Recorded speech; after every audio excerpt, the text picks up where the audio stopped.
Hey, all you holistic hipsters out there, it's that time. So grab your chalice of choice and sit back and sip along with us. We would love to welcome you to the Tea Podcast, where we spill the tea on all things holistic in the pet grooming industry. Let me introduce you to our hostesses with the mostesses. She is the socialite of skin and coat care, Ms. Michelle Knoll.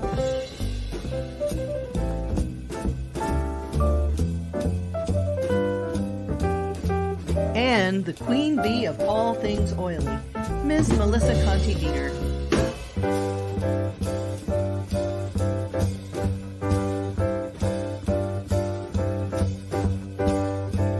Brought to you by theoilygroomer.com. Are you searching for a new and more mindful way of grooming? Interested in understanding how to grow your grooming business with a more holistic and organic approach? Please contact Melissa Conti-Dieter at theoilygroomer.com so that you can set up a meeting and bring balance and prosperity to your life. And allthingspaw.com. Intermediate and advanced courses in pet esthetician work, fear recovery, animal handling, and more. Get your learn on with All Things Paw. Also, classes with Melissa, online and self-guided, intuitive energy work, transitional therapy, and compassionate touchpoint therapy, and more. And the Herbal Paw Pet Apothecary, tailored for the individual pet, phone consultations, history gathering, and the home of the Herbal First Aid Kit. Now, let's get this tea party started.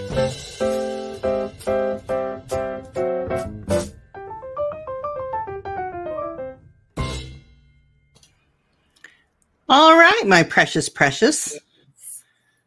Let's see if we can get this. Let's see if we can actually get this party started. Holy cow. Okay. All right. Someone prep Michelle. I've got 48 million different things to do. All right. We're here. Yes, we are. It is a December. Lovely December day. It's apparently snowing in Arizona, as our background is. Yeah. Can't build a snowman with it, though. No.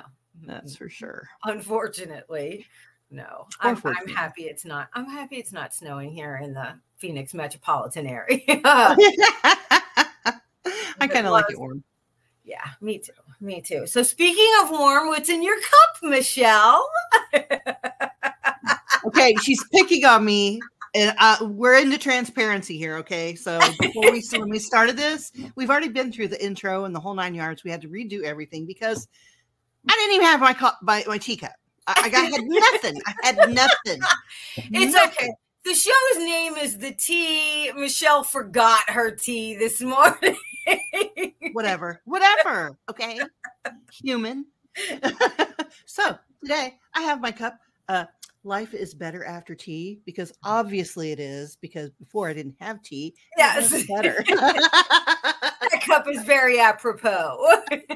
Now I am continuing the holiday tradition. We're doing tangerine peel, clove with a base of chamomile.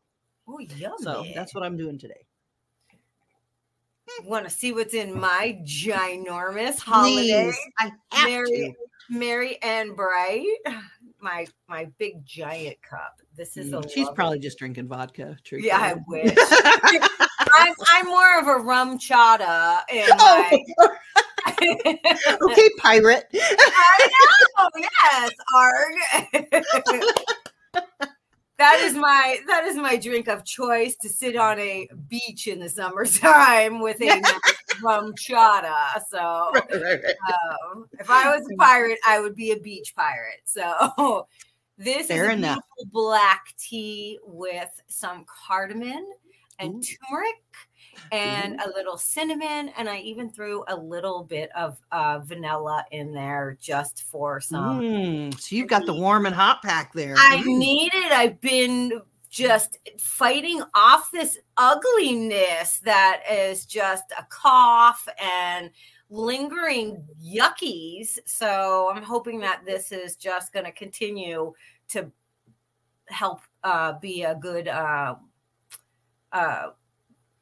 fire in my belly to melt all this yuckiness. Get your fluids moving. Yeah, I have lymphatics going. Yeah, that sounds great. Yeah, it's just everybody at work has had it and they have passed it around. I work with so many beautiful, wonderful, young, germy people.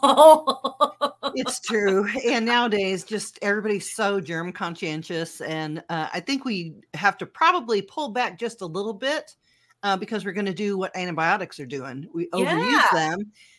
It's not supposed to be germ free. You're supposed to be able to stimulate and challenge your immune system. Yeah. However, cleanliness and good hygiene do count. Yes, absolutely. Overdoing anything. Wash your hands. Yes. For more than 20 seconds. Yes. Yeah. I had a colleague who used to laugh at me because I washed my hands for so long every single time. Like I do, but we used to work in a veterinary environment and there's all kind of nasties running around there as well. And one day she had to call in because she had pink eye and I was like, oh, who washes their hands too long now? So run along with that. Yeah.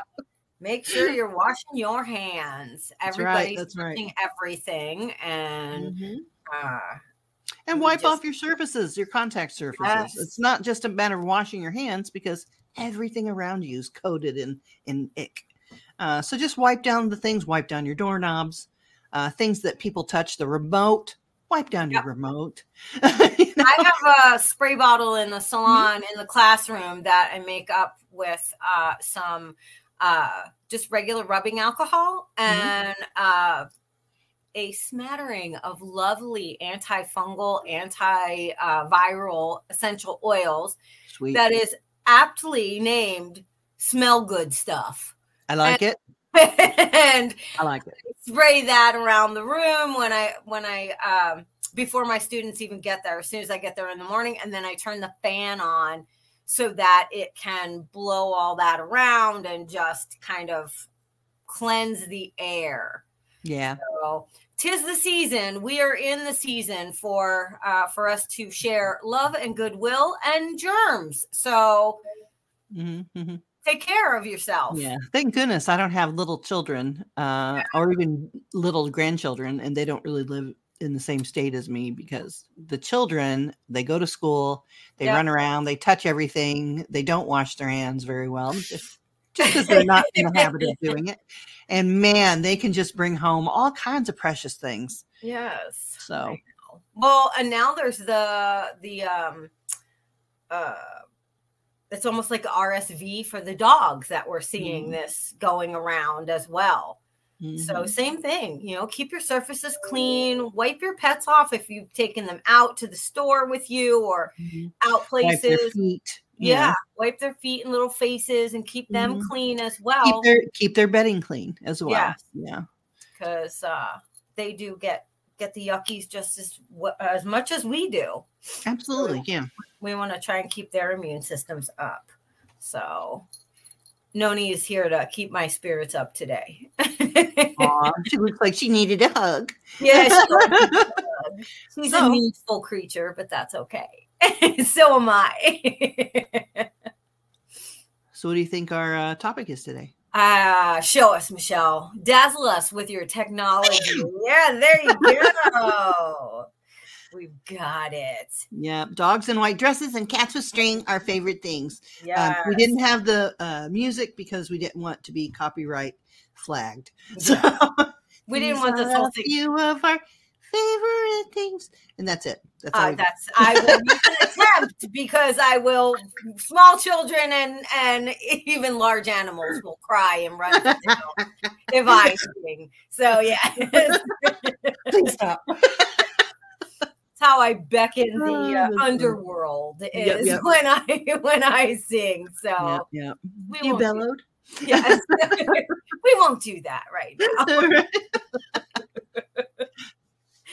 So tell me some of your favorite things, Miss Melissa. Well, I thought it would be a good thing for us to talk about today because I know I have a few things that are staples at my grooming station. staples just in my life in general that, and I think almost everybody has certain things that they gravitate towards.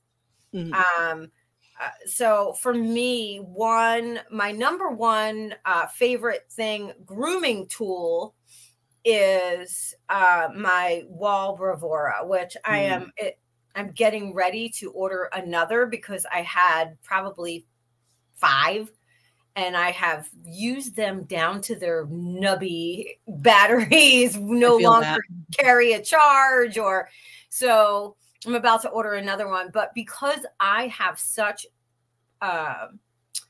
issues with repetitive motion injury, I have a really hard time, even though I love my cordless actual clipper that I have. It's a wonderful tool. It is heavy and bulky. And what brand is that? I have an Andis Pulse, and it is a first edition. Super heavy. Yeah, I felt them. Yeah, it's the first one they made, so it's not even as light as the ones that they have now. But it's lasted, on top of the fact that I don't use it as often because I use my Bravura so much. So I groom a lot, probably 90% with my Bravura, and my wall clip combs that fit the Bravura. And I have to say, as a substitute, I purchased the Schernbau. I think that's how you say it. I purchased their little trimmer, 5-in-1 trimmer, and the blades are a lot less expensive than the wall blade. Probably half the price. And it performs really well. Do you think it's similar to the Bravura? I think it is actually, we did a comparison, myself and some of my students who have the Kenchi 5-in-1 trimmer. And we looked at it, the Schernbau against the Kenchi side by side. It is almost exact replica. Oh, wow. Okay. As well as the blades. Obviously, Schernbau is marketed as a Schernbau and Kenchi is marketed as a Kenchi. But I think, and this is my own personal opinion, which means absolutely bubkiss, but it means 100% accuracy for you. Yeah, exactly. There's nothing wrong with that.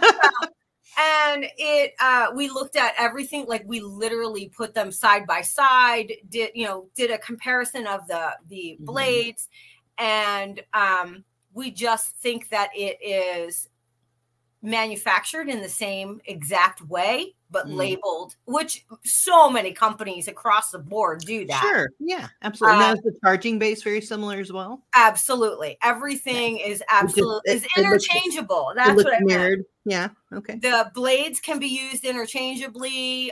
The charging cords can be used interchangeably. So I think that they are manufactured the same. Okay. And that is also a wonderful tool.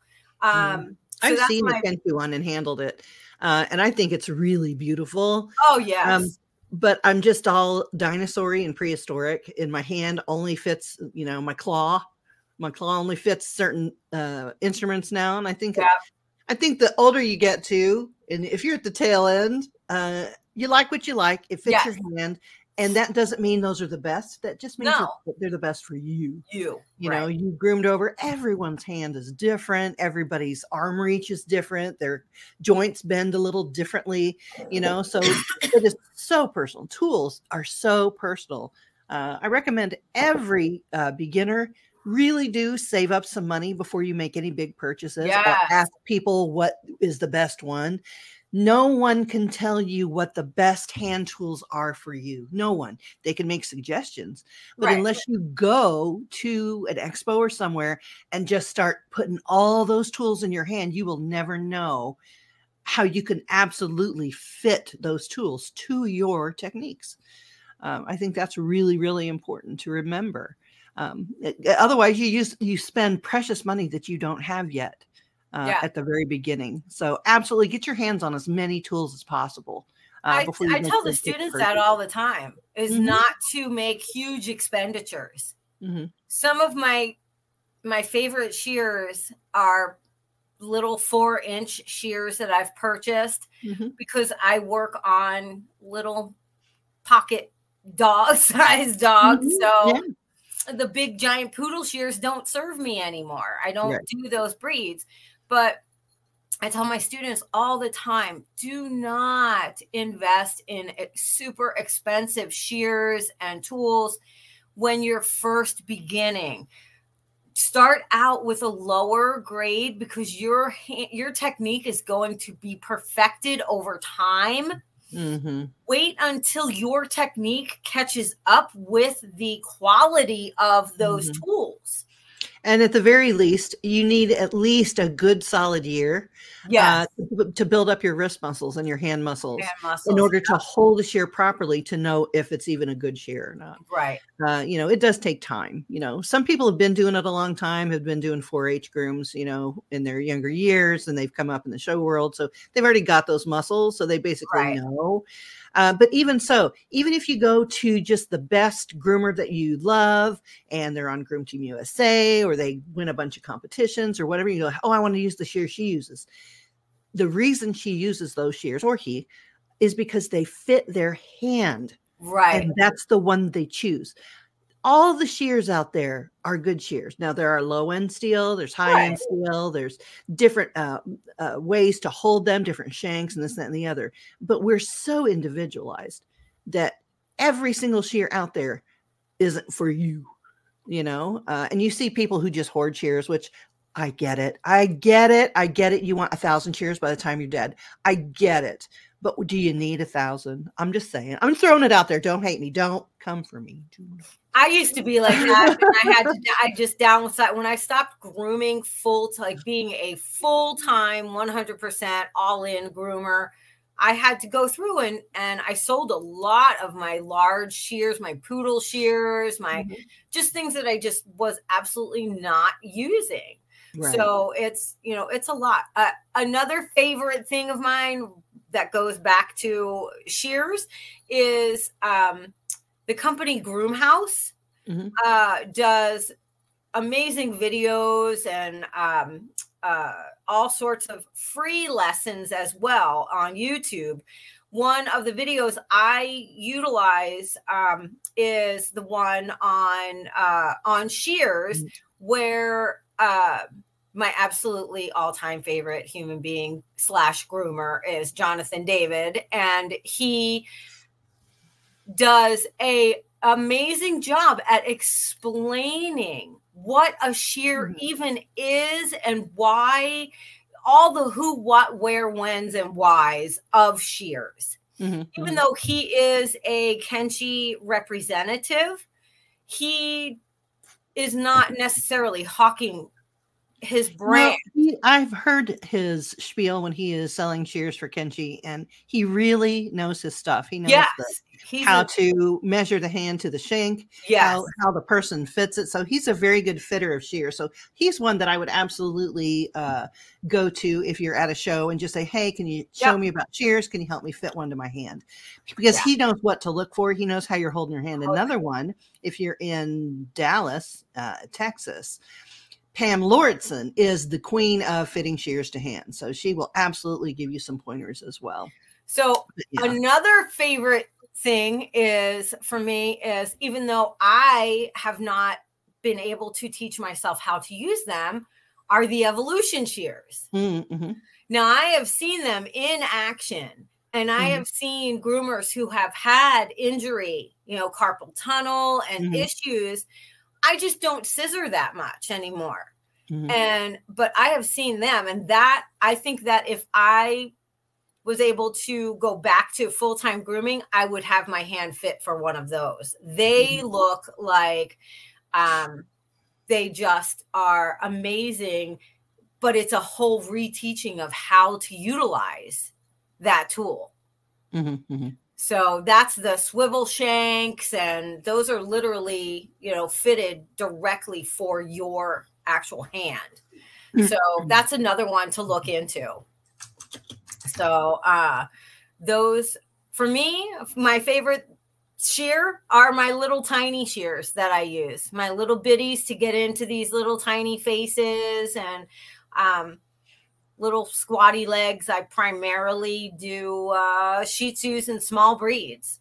Mm-hmm. So that's what I'm grooming all the time. Although I just got a new doodle customer. Her name's Riley. She's a mini Bernedoodle. So oh my goodness. God, is she adorable. So I have her, and I also have a what is he? He's a Bichon Cavalier. Mm-hmm. A doodle, you know, but he's Bichon and Cavalier. Bennett, and he's also adorable. So I've had to pull out, they're a little bit bigger than the usual ones I do. So I've had to kind of pull out my reserve shears that I put aside. Right. They're still not enormous, but they're, you know, they're big for me. Right. So I do have favorites in that category. I don't do a lot of curly coats anymore. So those are my two. I'm trying to kind of get back to that. And my coral, Chris Christensen coral brush is a game changer for those kind of coats. Right. Those long tines, mm-hmm. They work great. Do you have a favorite brush or a favorite comb? Right now, my favorite brush, I am the queen of having a specific thing for a specific thing, I guess. I do love the Chris Christensen coral slickers. I use only the large, even if the dog is very small, because the small ones, I just can't use the tines correctly. And they're little, but the tines are still full size long. So it's really hard for me to get into. Then I bought the Zelita series that not necessarily a knockoff, but a twin to those types of slickers. And I like those a lot for certain coats, but like you, I don't groom a lot anymore. So I also love my Bravura. I've got one at the salon and then one here at home. I've got an entire grooming station here at home for, you know, filming and my one or two clients that come to my actual house. But yeah, I love the honeycombs from the Kohl's. Those are my Aranco, I guess, is their the name they sell them under. I like,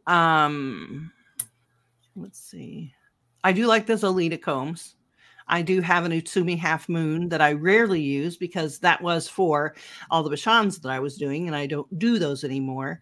I have Utsumi shears, which at the height of my hand scissoring, those saved my life so many times because they're so precision and they're so well made. It's totally difficult to get left-handed shears that fit your hand. Oh, that's right. You're a lefty. I forgot you were a lefty. There's not enough of us for the manufacturers to invest in the equipment needed to make a true lefty shear. Right. So that we're limited. But if you can get somebody that does those custom shears like Utsumi or whatever, usually you can get a really nice shear. However, in my late life, what I use now almost exclusively is my Zelita shears. It's the Mirage 3 set with the blender. And I also have the Colibri, which is, I do almost all feet with the little Colibri lefty. I don't know if she even has any more of those left. She might, but I don't know. There were only 5. She only made 5. So I don't know if she made more or not, but you may check the Zelita website. Yes, I have used Zelita. They're beautiful. Yeah, those are quality shears, and when they can get sharpened, and they're not so expensive that if the sharpener messes them up, that you're devastated.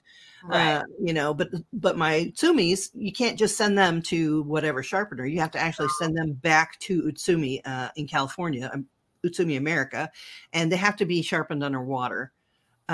So I think those are my favorite. Before before a Talon went out of business, I guess a million years ago, I was still telling lefties to go to Talon and get shears. And somebody took me aside and said, I don't think they're selling shears anymore. I'm like, oh, I just went to the website and saw it was viable. I guess nobody took it down. Right. But they're not there. I guess there was a death or whatever. So I still have, and I kick myself because I did sell off my Talon shears when most of them when I got my my Utsumis at one time, but I kept my big 10-inch shear, and that is a shear for a lifetime. That's going to go through, if they care for them, it'll go through 2 more groomers' lifetimes. And when I do give it, I may have to gift it to somebody special because those are a special pair of shears. They cut so smoothly and they're huge, and you would think they'd be really heavy. They are, but the way they cut is so smooth, you can't even feel it. It's just like butter. And I just love them. They're my favorite shear, and they're the only one I didn't get rid of from a million years ago. So yeah, as far as your tools, I would say probably, I don't know. I think isn't there a company called Fresh as well that has very low cost shears?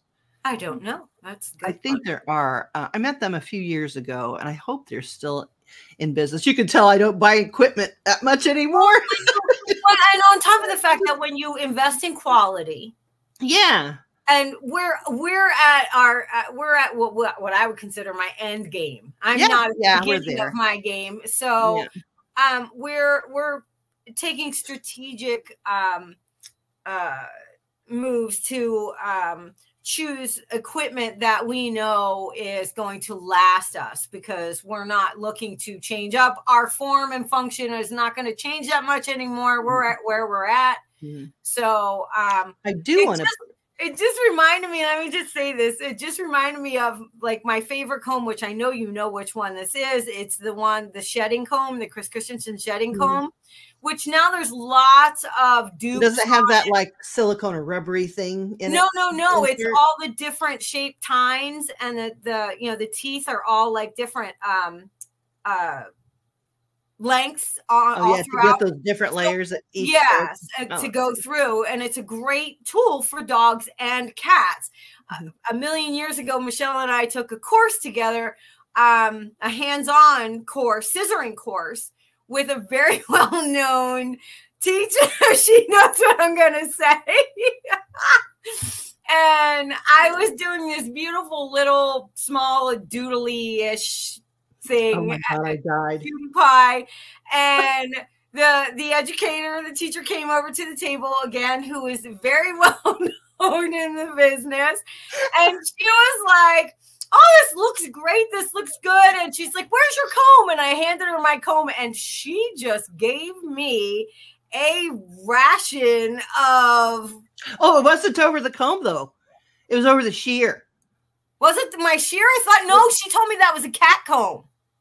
Oh, so she picked on you twice. Yes. The first time was for the cat comb. The second time was that Melissa had her long shears out. And long shears give you a continuous line.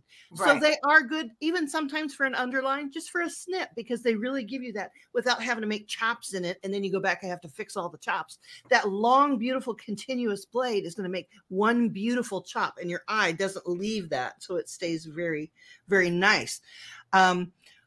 She lost her mind. Melissa had her long shears on the table, and she's like, no one needs shears that big. No one. And didn't she say, the only person I could see having those is Suze Becco, because she works out. Literally, she said that out loud with her mouth. And guess what? Like all the punk bitches that we are inside and little girls, we all took our long shears and put them back in our bags so that when she came through, she wouldn't see ours. And Melissa was like, okay, because Melissa gets yelled at all the time for now. Yes. I will never forget that. That was hilarious. It's like, I was like, oh, okay. I mean, that was a really full class, and I was the only person that got called out and yelled at. Like, Like, I guess she wasn't yelling at her, but she talks very loudly. I talk very loudly, so I'm just like, oh, okay. But literally, you could collectively hear everyone in the room be like, "I'll just take this." You heard the whispering of the scissor case go back underneath. I will never forget. And you have to take that with a grain of salt because her particular opinion. That doesn't mean that's the fast rule and no one can ever have long shears. I think long shears should be in every toolbox for a certain thing. Yes. Just like a stripping knife belongs in your toolbox, but you're not using it on every dog. Right. Well, unless that's what you want to do, unless you strip out a bunch of dogs. But I mean, that's a tool in your toolbox. So yes, you should have long shears. Yes, you should have a cat comb. Yes, you should have any comb that you want that does the job you are looking for. Right. The only tool that I have an opinion about is probably the 40 blade on a handle. I don't want to disparage anybody, but yes. The 40 blade on a handle is a specialty tool to get soft coat out of a wire terrier. It is not meant to be put on chows or Dalmatians or bulldogs or poodles or doodles or nothing else but a soft wire, the soft on a wire coat. That's it. That's it. There are alternate tools that can get undercoat out of alternate coat types. So I think that's one of my favorite things about the tools that we use is that there are so many options to choose from nowadays. I remember when I first started, there weren't a whole lot of options. Like you were using stuff that you would use across the board, whether you have a wire coat or you have a curly coat. And you would have to adjust your technique to the tool. Yes. Now, I mean, I feel like my students are so lucky that they have the selection.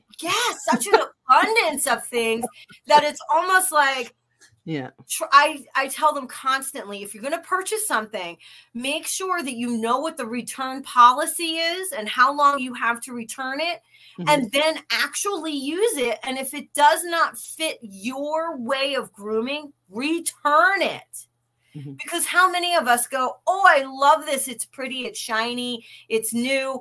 And then you get it and you use it and you go, and it goes into the drawer and it never sees the light of day again. It's like there are tools that I've tried so hard to make them work because they look so good. I'm like, oh, and my hand wouldn't wrap around it or fit, or it started to ache. I tried changing the way I did it, how I approached it, how I held my elbow, the whole 9 yards. There are some that just won't work for your hand, and that's not the fault of the tool. It's just how your hand is shaped. So you just have to, thank goodness there is such a glut of different kinds of and different brands of instruments and tools and things like that, because we are just built just a little bit differently everywhere, aren't we? So yeah, I'm glad about that. I tell my students all the time, like when I look at my hands and don't mind my hands right now. We're in this whole healing mode that I'm in, end of the year. So I have removed all things that I was not born with, such as gorgeous, super long lashes and ultra blonde hair and my usual claws. But I look at my hands and I tell them, look, this is a lifetime of grooming. That's why my fingers are crooked. And, this is how this career has manifested on my body.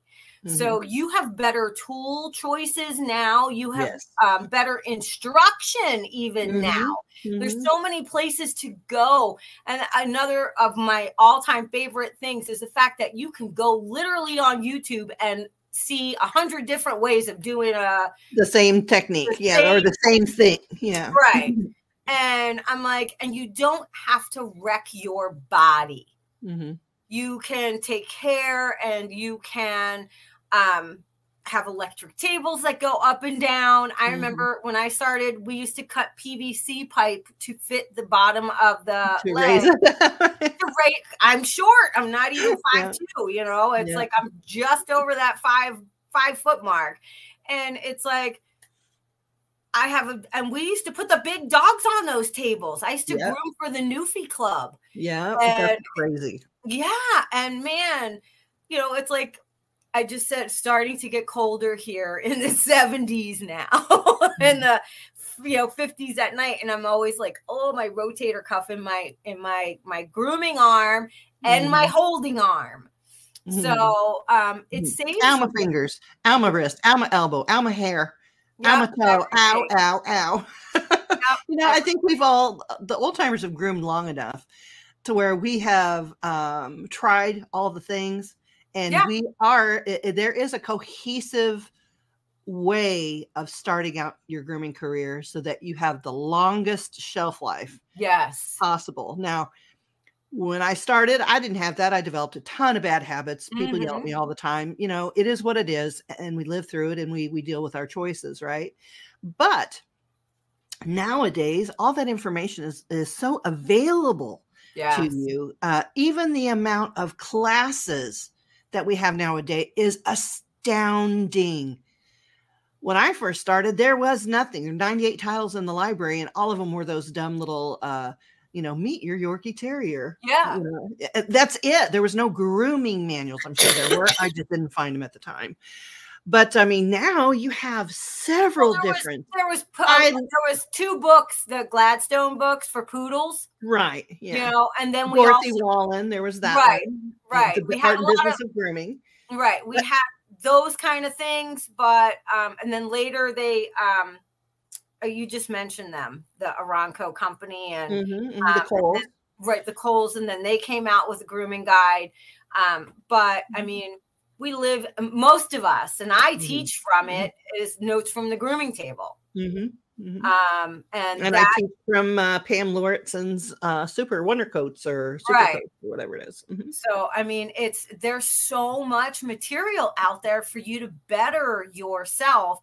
And it doesn't mean you have to expend huge amounts of money either, you know, but one of my favorite things is the fact that you have the ability to reinvest in yourself and your career on a regular basis. So when you're setting up your finances for the new year, since we're coming up to the end of the year, you should allocate a certain amount of money to put away for educational use. That you know that you have X amount of dollars that I'm going to use towards education. And if your working budget is so tight that you can't do that, then you should at least allocate a certain amount of time that you can go online and watch free videos and free educational things. And a lot of the people that offer online courses have a bunch of freebies, right? That you can just, a lot of basic stuff that you could just go and look at, articles to read, a bunch of it. There wasn't anything like that before. No. And now I think that's one of my favorite things, that as a groomer, if I'm just starting out, there's a ton of places online that I can get low cost courses or free, that I don't have to make the expense of going to a big expo if I'm not ready, if I don't have the money for it, if I don't have the time, because I'm still, investing in my workplace to make sure that I can have a job. Yeah. If you're first starting out, that first salon job is, it's scary to go in there and say, okay, I've got to make this work. This is my deal. But for all those people who are stuck in a dead end salon job, and think, well, this is all there is. That's not true. You see all those people on TV and at the shows and at the exhibits and the contests and the Groom Team USA and the whole 9 yards. And you think, oh, they're just rolling in money and they've made it and this, that, and the other. And that may or may not be true. Every individual is different. Right. Everybody has different finances, spending habits, the whole 9 yards. However, it is very lucrative. It can be lucrative. It is not lucrative if you don't learn more. You must improve your education. You must improve your knowledge, your techniques. Find out what's out there. There's a ton of stuff that I still haven't put my eyeballs on, and I read like crazy. I soak up education like crazy. And there's a ton of stuff that every time I see somebody's seminar for the first time, and I'm just like, oh my gosh, I'm blown away. You know, there's 3 or 4 things that I never knew, or I didn't know how to do correctly, and I can incorporate them better. Don't stop learning. Don't ever stop learning. So that's one of my very favorite things. And before we get off the subject too, for the lefties out there, there is an awesome groomer, and you might know him already. His name is Scott Wilburn Woods. And he actually now has a class that he teaches at Pet Pro Classic for left-handed people, how to fit your shears. And I talked to him, and he is going to be expanding that. So he tells you everything you need to know about fitting your left-handed shears, how to use them, how to move around the dog, all those different things. I've met him personally, and he is a great guy, great instructor as well. So he won't bore you to death with stuff that you don't need to know. So I would seek him out. I think that you can actually seek him online as well. He's also a member of the Left-Handed Groomers on Facebook. So if you want to get in touch with him, that's a really good place to do it. You know, build up our lefty army. There you go. I want beautiful cheers for you in the future. A call to left arms. Yeah. Absolutely. Instead of My Left Foot, the movie. Right. It's my left shear. Or when they say, a call to arms. Yes. A call to left arms. Yeah. There you go. Yes. I think it's important. Another favorite thing is to let educators that you find useful and relevant to your style, your what you're into in the industry itself, let them know. Mm-hmm. Let them know, not only by supporting them and taking their classes, obviously, but by just dropping a note and saying something. I mean, everybody, you know, if you know me, you know that, you know, my ATF has always been Jonathan David. I have always been in awe of his scissoring skills. I have a whole blog post ode to him on my website. He is and I've met a lot of people, and not to say that they aren't also gracious and wonderful to meet, but he has always been someone who will take the time, even at a busy show when he's in the middle of, you know, so many different things that he has to complete while there, and take a moment to take a picture and say hello and to just be gracious. I have not ever seen him in that other light. You know what I mean? Where he's rude or he's not. I've seen him say, I don't have time right now. I'm sorry. I have to get in for class or something. We all get busy. Yeah. Right. But I mean, overall. So, I mean, I try to support him as much as I can by sharing his videos and the education that he puts out there with my students. Right. There's a lot of different ways that you can support your favorite educators.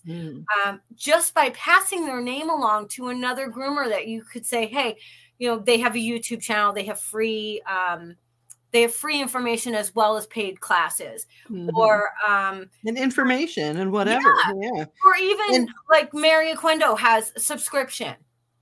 Something like that. I mean, help support those people, because they're literally holding up our industry. They're literally trying to elevate us out of the dank and dirty back rooms.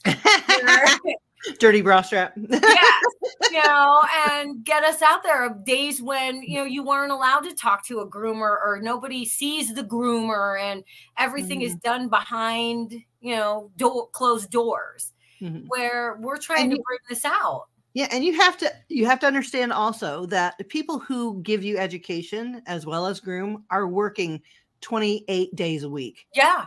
It's ridiculous. And all that stuff costs so much money. Marketing, materials, anything that's plastic, it's high overhead.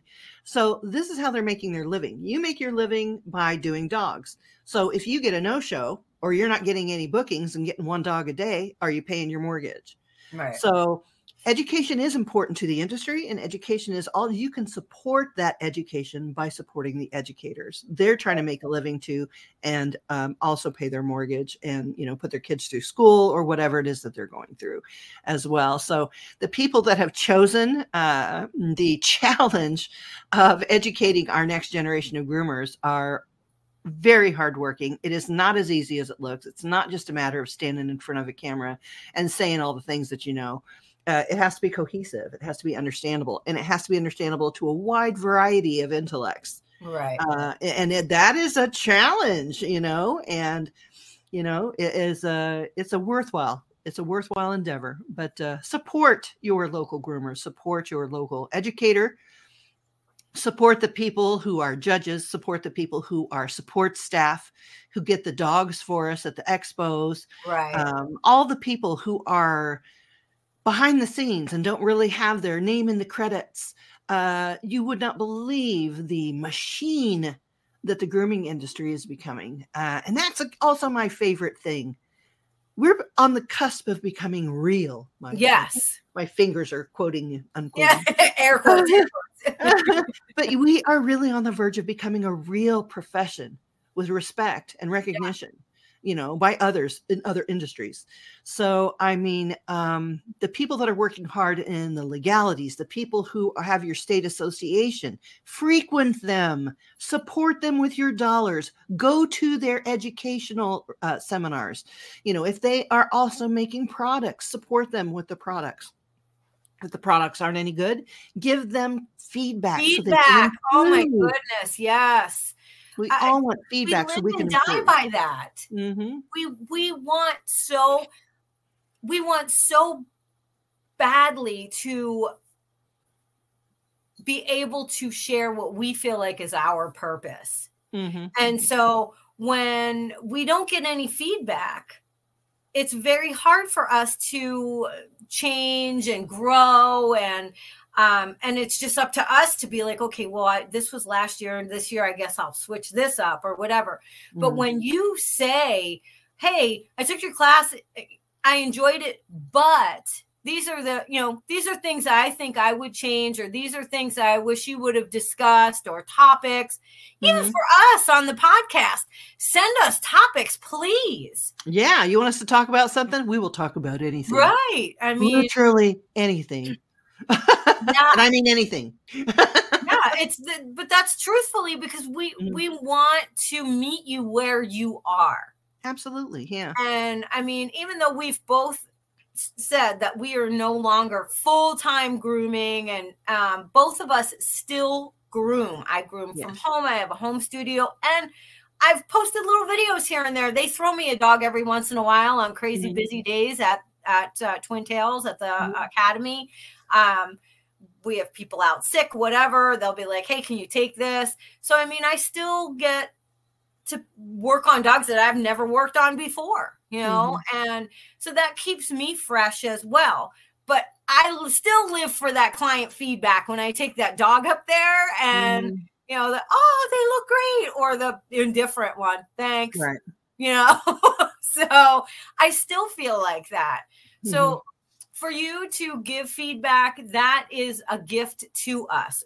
There are ways of giving negative or constructive criticism without hurting someone or having malice.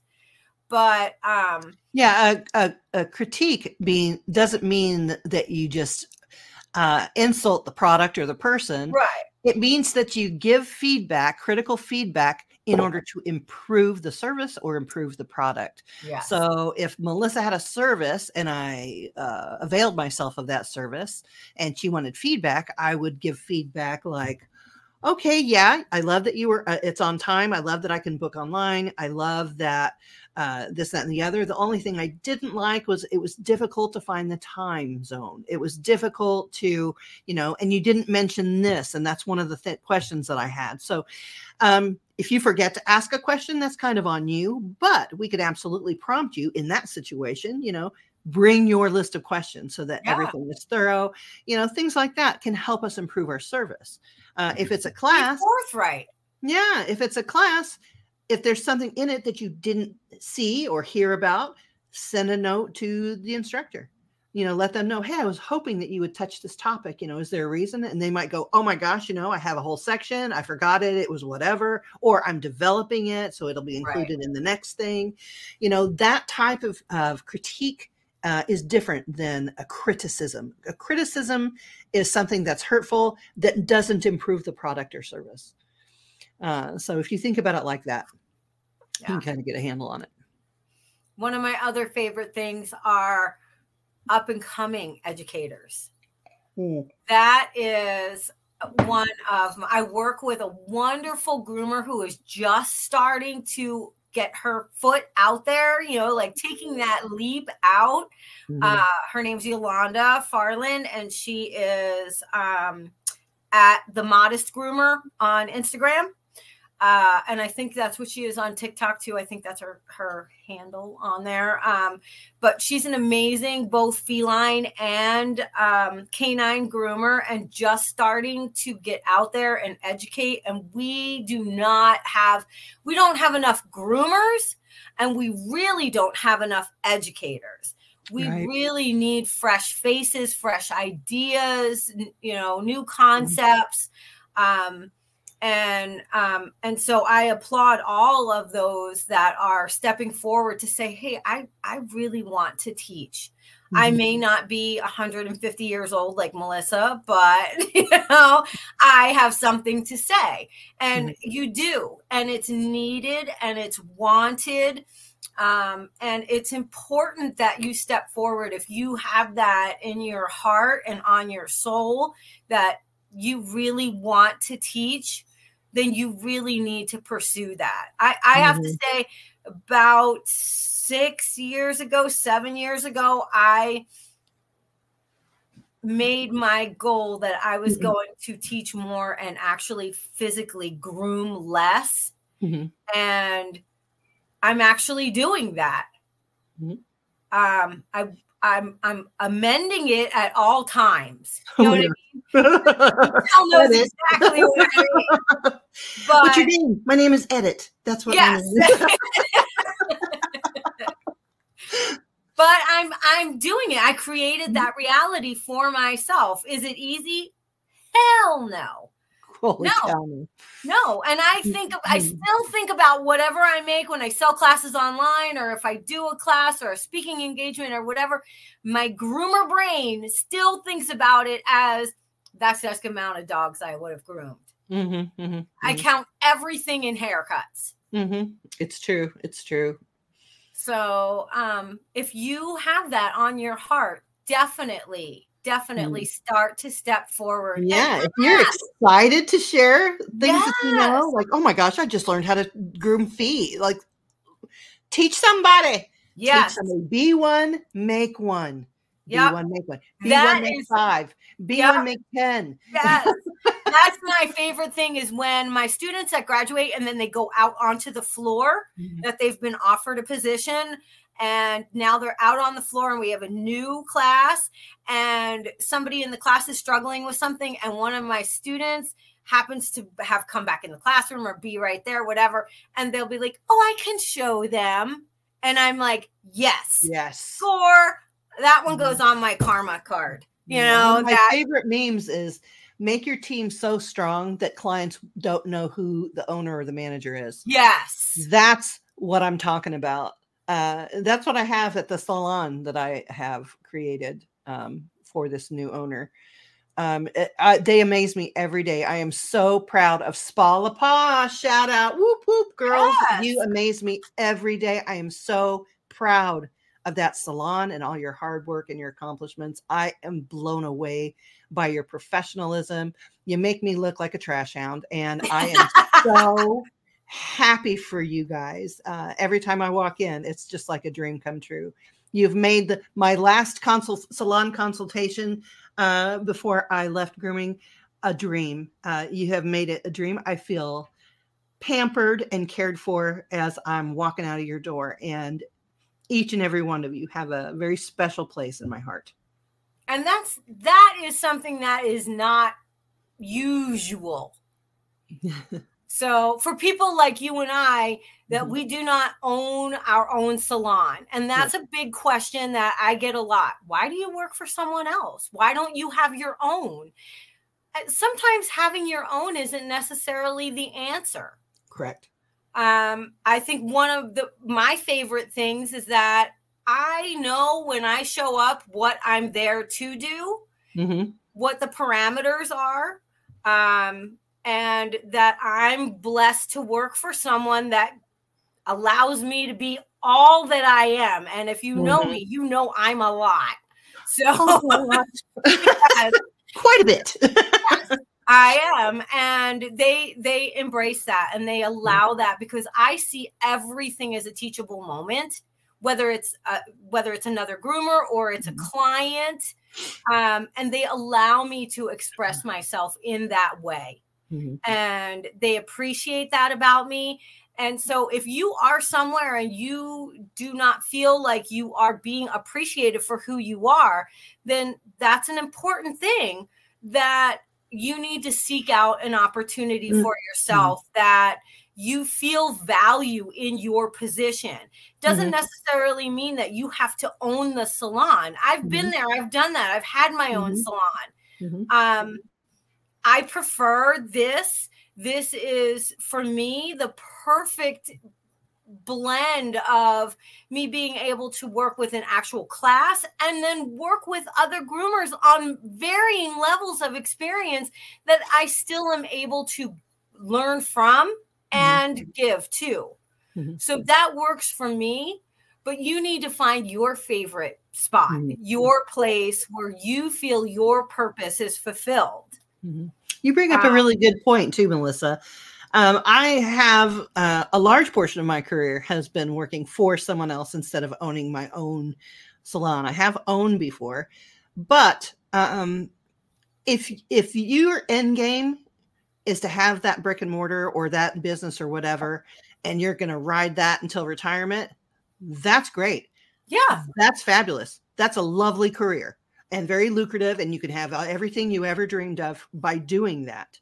However, I had a different mission and a different dream, which is what I'm developing right now. And if you're a salon owner, you have to own the salon. You've got to make sure everything's running. You got to be there every day. You got to do this, you got to do that. I was developing my education. I was developing my apothecary. I was developing all kinds. I don't have time to own a salon. Right. I don't have time for that. I needed someone who understood my needs and let me work within the parameters of their salon, which I am so grateful for. I'm so grateful. And that's a favorite thing, are those business owners out there, those salon owners out there that allow those of us that our dream is not to be behind the table forever. Not that there's anything wrong with that. Right. Absolutely. It just depends on where you want to be and what you want to do. That's fine. If you just want to be a groomer and not ever own a salon and not ever teach or not ever do anything and just make a nice little living, that's fine too. There's nothing wrong with that. No. And for the new year, Mary Aquendo and I are developing an idea called Pet Salon Rescue TV. And one of the reasons I took on this salon that is now a very ultra high-end salon in a very ultra high-end area is I wanted to show what could be done when you take the mentorship of all these people and put it into a salon that is really struggling, getting ready to close its doors, or really wants to go into that next level. So it's been, 3 or 4 years in the making at this particular salon. We've gone through 2 owners. We've gone through a huge remodel, a huge overhaul in protocol, and a huge overhaul in clientele. And management. Holy cow. And now it's running like a well-oiled machine. And that is what we can do for a salon that doesn't know how to get there. So in the new year, you'll be seeing these commercials come out for salon rescue. And that's where we choose mentors for you, depending on your issue. And we go there and we film it. It's kind of like Tabitha Salon Takeover, but without all the hatred. It's more nourishment. Right. Nourishment. We're going to show you how to do more like Queer Eye. Yeah. But Queer Eye for the groomer people. Kind of like kitchen nightmares, but not so much love. Yeah. With no anger. So we would like, and there is an actual Pet Salon Rescue. There is an actual, if you go to allthingspaw.com, there is a little blurb in there, or you can just email one of us and we'll get the information to you. So it's a developing idea, but this is eventually going to be on a cable television network. So it's going to be really neat. We're getting all the foundations. We've got a few applications for mentors already in, and a couple of applications for salons that need help. But once we put it together, you're going to see the salon that I just did. You're going to see all of the things that we went through, and we're going to help people raise the roof on their salons and their business experience, so they can make more money, be more prestigious, have things flow more smoothly, and have a better quality of life. You spend most of your life at work. It should be a quality life. It shouldn't be just full of disgusting hair, can't afford this, that's not running smoothly, that's broken. All those things will happen. But if you manage it correctly, it will happen on a schedule and everything will be seamless as possible. So. Well, that's one of my favorite things, is that we always help one another. Absolutely. And this is the season. Yes. The reason for the season.